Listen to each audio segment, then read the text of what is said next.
For as long as quantum computing has been a thing, the entire field has been at war with one single relentless enemy: noise. But in this explainer, we're going to explore a pretty radical new idea. What if that enemy is actually the key to unlocking the next generation of powerful algorithms? Let's dive in. And yeah, this quote really nails the traditional mindset. For years, scientists and engineers have seen noise, these tiny random disturbances from things as simple as a stray magnetic field or a tiny temperature change, as a purely destructive force that just corrupts fragile quantum states and completely ruins computations. And this is the question that just flips the whole script. It's a paradox that challenges the very foundation of how we've been trying to build these incredible machines. So let's explore how this could possibly be true.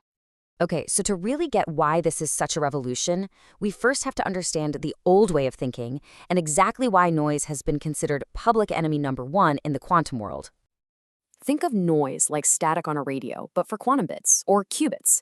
It causes something called decoherence, which is basically when a qubit forgets it's a quantum object and just starts acting like a plain old regular bit. Noise can also cause crosstalk, where qubits start accidentally influencing their neighbors, kind of like people talking over each other in a packed meeting.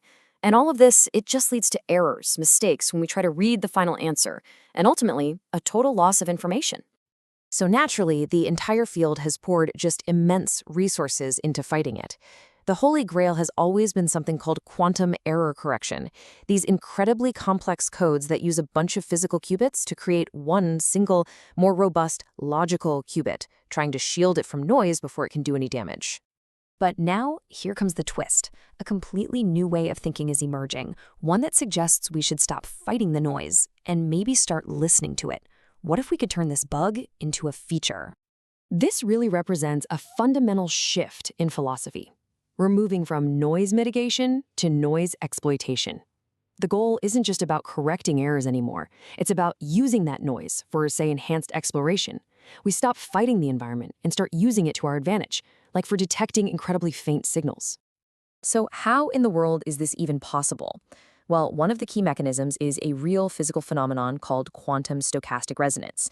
And the core idea here is that adding a little bit of randomness to a system can, paradoxically, make it more sensitive, not less. Let's make this really simple with an analogy. Okay, picture this. You're giving a kid these tiny, weak pushes on a swing. The swing barely moves, right? That's your weak signal. Now, add some random gusts of wind. That's the noise. Most of the time, the gusts do nothing, but every so often, a gust of wind perfectly syncs up with your tiny push. And what happens? Suddenly, the swing goes flying. The noise just amplified the signal. That's pretty much the essence of stochastic resonance. And this gets to the very heart of the advantage. You see, classical computers have to fake randomness with these really complex algorithms. But a quantum computer, just by interacting with its noisy environment, gets true physical randomness for free. This randomness acts like a creative nudge, helping an algorithm explore new possibilities and avoid getting stuck in a computational rut with just one suboptimal answer. This all sounds great in theory, but does it actually work in practice? Well, a fascinating case study gives us an answer: a web crawler that uses quantum noise to search the internet more intelligently. The problem is just immense. A web crawler, or a spider, has to navigate trillions of web pages. How does it even begin to decide which links to follow to find the most relevant information without getting lost and wasting time in some useless corner of the web? This is the classic exploration versus exploitation dilemma. If the crawler only follows links that seem immediately relevant, it might get stuck in a little niche echo chamber and miss the bigger picture. But if it just wanders too randomly, it might never find anything useful at all. So, the quantum solution tackles this dilemma head-on. A new type of crawler intentionally injects a controlled amount of quantum noise right into its decision-making.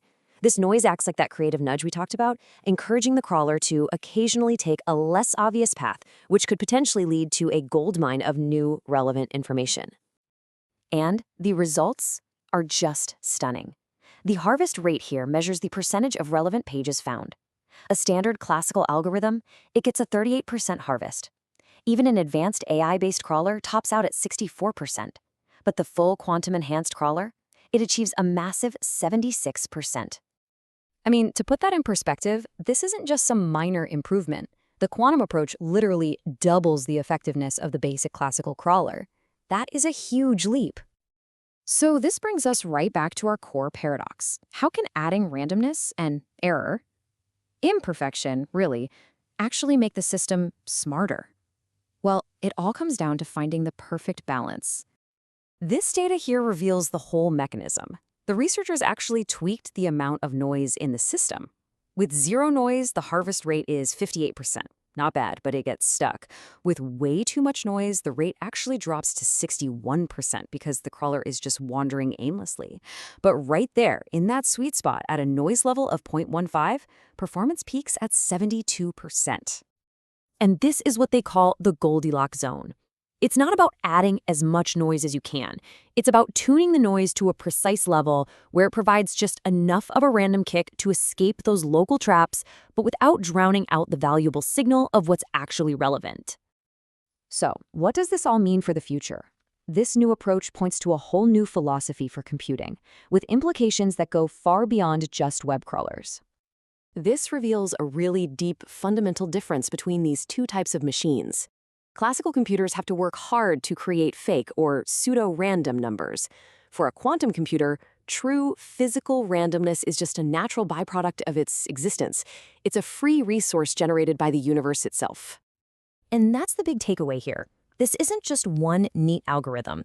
It's about a new way of thinking. It's about co-designing our algorithms with the noisy reality of our hardware, turning a weakness into a unique strength that could accelerate fields from drug discovery all the way to materials science.